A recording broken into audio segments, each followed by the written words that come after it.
اعوذ باللہ من الشیطان الرجیم بسم اللہ الرحمن الرحیم الحمد للہ رب العالمین والصلاة والسلام علی سیدنا و مولانا ابی القاسم محمد اللہم صلی علی محمد و آل محمد و آلہ الطیبین الطاہرین المعصومین المظلومین المنتجبین الاخیار ولعنت اللہ علی اعدائهم الاشرار اما بعد فقال اللہ تبارک و تعالی فی کتابہ المبین بسم اللہ الرحمن الرحیم انا اعطیناک الکوثر فصل لربک وانحر ان شانئک هو الابتر۔ ناظرین محترم، سورہ کوثر قرآن مجید کا سب سے مختصر، سب سے چھوٹا سورہ، اللہ سبحانہ و تعالی نے اس سورے کو نازل کیا اپنے نبی کی محبت میں، اور یہ وہ عمل ہے جو محبت نبی میں انجام دیا گیا۔ یہ وہ فعل پروردگار ہے، یہ اللہ کا وہ کام ہے جو اس نے نبی کی محبت میں انجام دیا۔ اور وہ کیسے؟ وہ ایسے کہ اس سورے کا شان نزول اگر پڑھا جائے وہاں سے واضح ہو جائے گا کہ یہ سورہ بھیجا ہی اپنے نبی کو خوش کرنے کے لیے، یہ سورہ بھیجا ہی نبی کے دشمنوں کی زبانوں کو لگام دینے کے لیے۔ نبی اکرم صلی اللہ علیہ وآلہ کو جب دشمنوں نے یہ کہنا شروع کیا کہ آپ ابتر ہیں، عامر ابن عاص یا عاص ابن وائل، مختلف نام ملتے ہیں، عامر کا نام بھی ملتا ہے، عاص ابن وائل کا نام بھی، جو ابتر کہتے تھے، یہی کہتے تھے کہ ہمیں محمد نعوذ باللہ پسند نہیں، ہم جو ہے محمد سے دشمنی رکھتے، ان کی تعبیر ہے صلی اللہ علی محمد و آل بیتہ الطیبین الطاہرین۔ تو یہ جو تعبیر تھی ان کی مقام مصطفیٰ کے حوالے سے، جو لوگ جسارت کرتے تھے، جو گستاخی کرتے تھے کہ ہمیں پسند نہیں، یہ ہم دشمنی رکھتے ہیں، یہ ابتر کہتے تھے، یہ انتہائی بڑا طعنہ تھا۔ اور اس کے بعد یہ بھی کہتے تھے کہ ہماری تو نسل چلے گی، ہمارے تو وارث موجود ہیں، تمہارا دین ختم ہو جائے گا، تمہارے جانے کے بعد تمہاری کوئی اولاد ہی نہیں، تمہاری کوئی نسل ہی نہیں۔ اللہ سبحانہ و تعالیٰ نے ان لوگوں کو جواب دینے کے لیے یہ سورہ اتارا۔ اچھا، اب یہاں پر یہ بات قابل غور ہے کہ یہ طعنہ ایسا تھا، طعنے اور بھی قرآن میں ذکر ہوئے ہیں، نبی اکرم کو جو طعنے دیے گئے، کفار نے کہا انک لمجنون، اے نبی تم مجنون ہو۔ قرآن نے جواب دیا لست بمجنون، آپ مجنون نہیں، بات ختم ہو گئی۔ انہوں نے جو ہے نبی اکرم کو جو ہے کہا کہ جو ہے یہ کیسا نبی ہے جو بازاروں میں کھاتا ہے پیتا ہے۔ قرآن نے صرف اتنا جواب دیا کہ باقی جو انبیاء تھے وہ بھی بازاروں میں کھاتے پیتے تھے، لوگوں کے ساتھ چلتے پھرتے تھے، لہذا اس میں کوئی عیب نہیں ہے۔ اور مختلف مقامات پہ جو طعنے ہوئے، قرآن نے ان کا سیدھا سیدھا جواب دیا کہ نہیں، ایسا نہیں ہے، ایک جواب۔ لیکن یہ طعنہ، اس کے لیے پورا ایک سورہ اترا ہے۔ طعنہ ابتریت ایک ایسا طعنہ ہے کہ ایک سورہ، مختصر سورہ اترا، انا اعطیناک الکوثر۔ پہلے یہ بیان کیا کہ رسول ابتر نہیں، اے رسول ہم نے آپ کو کوثر عطا کیا، فصل لربک، آپ بارگاہ رب میں جھک جائیے، نماز ادا کیجئے، دعا کیجئے، رب کی عبادت کیجئے، وانحر، اور نحر کیجئے۔ وذبح نہیں ہے، ہم لوگ ترجمہ کرتے ہیں قربانی کیجئے، قربانی بکرے کی بھی ہو سکتی ہے، دمبے کی بھی۔ وانحر، نحر سے مراد ہی یہی ہے کہ بڑی قربانی کرنی ہے، جو عرب کی سب سے بڑی قربانی ہے، جو اونٹ ذبح کرنا ہے، وہ آپ اونٹ کو نحر کیجئے، اور اس بڑے جانور کو رب کی خوشنودی کے لیے نحر کیجئے۔ ان شانئک هو الابتر، اور اے رسول آپ کا جو دشمن ہے، جو یہ کہتا پھر رہا ہے کہ مجھے نعوذ باللہ محمد پسند نہیں، اور میں نعوذ باللہ جو ہے محمد سے دشمنی رکھتا ہوں، اور محمد نعوذ باللہ ابتر ہے، جو تعبیرات وہ استعمال کر رہا ہے وہ دشمن ہی ابتر ہے۔ تاریخی کتب میں موجود ہے کہ عاص ابن وائل ملعون لعنت اللہ علیہ، جو یہ جملے کہتا تھا کہ محمد ابتر ہیں، اور ابتر کہہ کہہ کے رسول کو تنگ کرتا تھا، اس کے 11 بیٹے تھے۔ عاص ابن وائل کے مرنے سے پہلے اس کے 11 بیٹے مر گئے، اور وہ دنیا سے جب گیا تو ابتر مرا۔ لیکن رسول اکرم صلی اللہ علیہ وآلہ کی نسل جو فاطمۃ الزہرا صلوات اللہ علیہا سے چلی، وہ نسل آج تک موجود ہے۔ چاروں طرف کائنات میں سادات کرام پائے جاتے ہیں۔ آیت اللہ شہاب الدین مرشی نجفی رحمۃ اللہ علیہ نے، جو بہت بڑے ماہر انساب تھے، انہوں نے اس بات کو نقل کیا کہ چین کے اندر چینی شکل و شمائل رکھنے والے 8 لاکھ سید ہیں۔ نسل فاطمہ الزہرا صلوات اللہ علیہا سے۔ فخر الدین رازی جیسا متعصب سنی عالم یہ کہتا ہے کون سی نسل کوثر نسل فاطمہ سے بہتر ہو سکتی ہے، جس میں زین العابدین، باقر، جعفر، کاظم، رضا جیسی ہستیاں موجود ہیں، کائنات کی سب سے بہترین نسل۔ اور جیسے وارثان دین یہ ہے، جیسے محافظان دین یہ ہے، جس طرح دین کو یہ لے کر چلیں کوئی بھی لے کر نہیں چل سکتا۔ انا اعطیناک الکوثر، اے رسول ہم نے آپ کو کوثر عطا کیا۔ اب کوثر کی تفسیر کیا ہے؟ خیر کثیر۔ تو خیر کثیر اس کی تعبیر کو آپ جوڑنا چاہیں فاطمہ الزہرا صلوات اللہ علیہا سے بالکل جوڑ سکتے ہیں۔ فاطمہ زہرا صلوات اللہ علیہا سے بڑا خیر کثیر کون ہوگا؟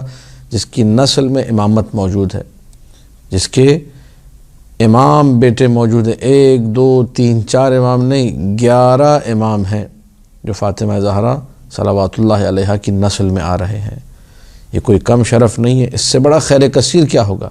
یعنی خیر کثیر کا اگر کوئی سب سے بارز مصداق ہے، سب سے بہترین مصداق ہے تو وہ ذات فاطمہ زہرا صلوات اللہ وسلامہ علیہا ہے کہ جو اس خیر کثیر کا مصداق بنتی ہے۔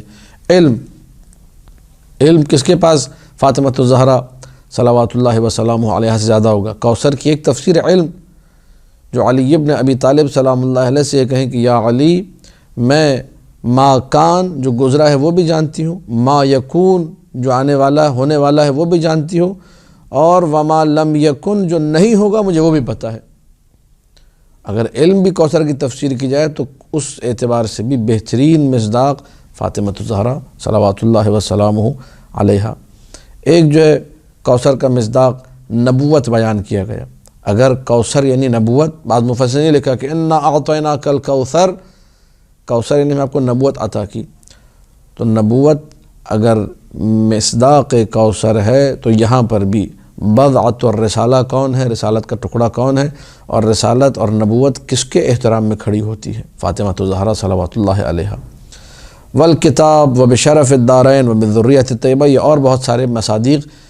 کوثر جو ہے کتاب کو کہا گیا، ہم نے آپ کو کتاب دی، قرآن جو ہے وہ کوثر ہے۔ ہم نے آپ کو دنیا اور آخرت کی عزت عطا کی، شرف عطا کیا، یہ کوثر ہے۔ ہم نے آپ کو ذریہ طیبہ عطا کی، بہترین نسل عطا کی، یہ کوثر ہے۔ تو یہ سارے کے سارے معانی ہیں، لیکن ان سارے معانی میں عقل انسانی جب سورہ کو دیکھتی ہے، سیاق و سباق کو دیکھتی ہے، کیونکہ سامنے والا شان نزول جب پڑھتا ہے تو دیکھتا ہے کہ بابا یہاں تو ابتر کہا جا رہا تھا، یہاں اس نے یہ تھوڑی کہا تھا کہ آپ کو نبوت نہیں ملی، یہاں یہ تھوڑی کہا تھا کتاب نہیں ملی، علم نہیں ملا، شرف الدنیا والآخرہ نہیں ملا، بلکہ شرف الدنیا والآخرہ تو اقرار کفار بھی کرتے تھے، جو دنیا کو مانتے تھے دنیا کا اقرار کرتے تھے کہ امین ہیں، صادق ہیں، وہ شرف کے قائل تھے، جو مذاق بھی اڑاتے تھے، طعنے بھی دیتے تھے، ان ساری باتوں کے بعض باتوں کے قائل تھے حد اقل۔ لہٰذا سیاق و سباق سے اور شان نزول سے سمجھ میں آتا ہے کہ دشمن کا اصرار فقط اسی ایک بات پر تھا کہ رسول کی نسل نہیں، اور نسل جو نبی اکرم کی چلی ہے اور بڑھی ہے وہ فاطمہ الزہرا صلوات اللہ وسلامہ علیہا ہی سے چلی ہے۔ لہذا یہ بہترین قرینہ ہے کہ کوثر سے مراد فاطمہ الزہرا سلام اللہ علیہا ہیں۔ تفسیر میں لفظ شفاعت کے ذریعے بھی تفسیر ہوئی ہے۔ خود امام جعفر صادق سلام اللہ علیہ نے فرمایا کوثر سے مراد شفاعت ہے۔ بی بی کی شفاعت کا کیا کہنا کہ اس قدر بی بی کی شفاعت ہوگی کہ ہر وہ مقام جو قیامت کا مہلک ترین مقام ہے، خطرناک ترین جو مواقف ہیں، جہاں پہ بڑے بڑوں کا پتا پانی ہو جائے گا، وہاں بی بی شفاعت کریں گی، وہاں بی بی کی شفاعت جو ہے جاری ہوگی۔ یہاں تک کہ تعبیر روایت ہے بی بی کی جو چادر کے دھاگے ہیں ان سے لٹک کے لوگ جنت میں داخل ہوں گے۔ اس قسم کی تعبیرات، یعنی ہلکا سا بھی کسی کا فاطمہ زہرا سے محبت کا سلسلہ ہوا اور فاطمہ زہرا کا عقیدت مند بنا اور بی بی کی خاطر آگے بڑھا، خداوند متعال اس کی مشکل کو آسان کرے گا۔ تو اگر شفاعت بھی ہے تو تب بھی اس کا ربط بہت ہی اعلیٰ طریقے سے بی بی سے بن جائے گا۔ اور بہت ساری تفاسیر ہیں، بہرحال میں چند جملے تبرکاً جو ہے اس تفسیر صافی جو میرے سامنے کھلی آپ کے سامنے پڑھ کے بات کو مکمل کروں گا۔ انا اعطیناک الکوثر، اے رسول ہم نے آپ کو کوثر عطا کیا، اور یہ پورے قرآن میں ایک ہی مقام ہے جہاں پہ انا اعطیناک آیا ہے۔ فصلی لربک، آپ اپنے رب کی نماز پڑھیے، آپ اپنے رب کی بارگاہ میں جائیے، دعا کیجیے۔ فدم علی الصلاۃ، یعنی مسلسل اب نماز پڑھیے۔ ونحر، اور آپ نحر کیجیے، اور نحر جو ہے اس کا معنی میں نے آپ کے سامنے بیان کر دیا، یعنی بڑی قربانی جس کو رسول نے انجام دینا ہے اس نعمت عظمیٰ کے بعد۔ پھر اس کے بعد ان شانئک، شنعان اس کا مصدر ہے جو کہ بغض کے معنی میں ہے، دشمنی کے معنی میں۔ شانع کہتے ہیں دشمن کو، ان شانئک یعنی آپ کا دشمن، آپ سے بغض رکھنے والا جو بغضی ہے، هو الابتر وہ بے نسل ہے، اس کی کوئی نسل نہیں، کوئی اس کے لیے اس کا نام لیوا نہیں ہوگا، اس کے بعد اس کا کوئی بھی ذکر خیر کرنے والا نہیں ہوگا، اما آپ کی جو نسل ہے وہ جاری رہے گی، اور آج تک نسل موجود ہے اور ذکر خیر ہو رہا ہے۔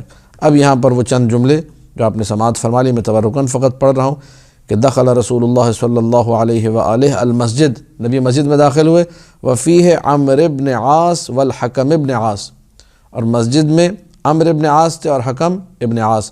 فقال عمر نے یہ کہا، یا ابا الابتر یعنی نعوذ باللہ اے بے نسل، وکان الرجل فی الجاہلیہ، اور یہ جو ہے ایک شخص تھا جاہلیت میں جو کہ جو ہے اگر اس کی اولاد نہ ہوتی ہو تو اس کو ابو الابتر کہا جاتا تھا۔ اذا لم یکن لہ ولد سمی ابتر، زمان جاہلیت میں اسلام کے آنے سے پہلے کسی کی بھی نسل نہ ہوتی، کہتے تھے یہ ابتر ہے۔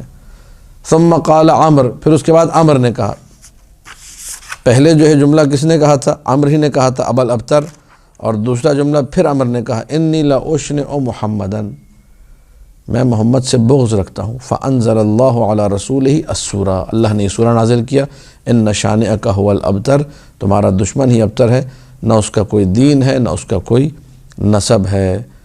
حدیث موجود ہے ثواب الاعمال میں اور کتاب مجمع البیان تبریسی رحمۃ اللہ علیہ میں، امام جعفر صادق صلوات اللہ وسلامہ علیہ سے، من کانت قراءتہ انا اعطیناک الکوثر، جس کی قراءت میں انا اعطیناک الکوثر رہے، مسلسل یہ سورہ پڑھتا رہتا ہے، فی فرائضہ و نوافلہ، اپنی جو ہے واجب نمازوں میں فرائض، مستحب نمازوں میں نوافل، سقاہ اللہ من الکوثر یوم القیامہ، اللہ اسے روز حشر کوثر سے سیراب کرے گا۔ وکان محدثہ عند رسول اللہ صلی اللہ علیہ وآلہ فی اصل طوبہ، اور وہ جو ہے رسول اکرم سے گفتگو کرنے والوں میں ہوگا فی اصل طوبہ، خود طوبہ، طوبہ وہ مقام جہاں رسول اللہ اور امیر المومنین ہے جس گھر میں، وہاں یہ رسول سے اس کو گفتگو کا شرف ملے گا۔ تو یہ ایک جو ہے بہت بڑا شرف ہے، بہت بڑا مقام ہے۔ اب یہ کانا محدثہ، چاہے رسول سے گفتگو کرے یا بعض جو تفاسیر ان کے مطابق، بعض تراجم کے مطابق یہ سورہ، خود سورہ ایک مجسم شکل میں اس سے جو ہے گفتگو کرے گا۔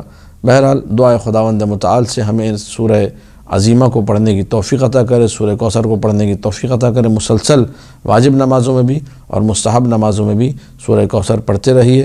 خداوند متعال ہم سب کی توفیقات میں اضافہ کرے، ہمیں محمد و آل محمد کے محبین میں سے قرار دے اور ان کے دشمنوں پر لعنت بھیجنے والوں میں سے قرار دے۔ والسلام علیکم ورحمۃ اللہ وبرکاتہ۔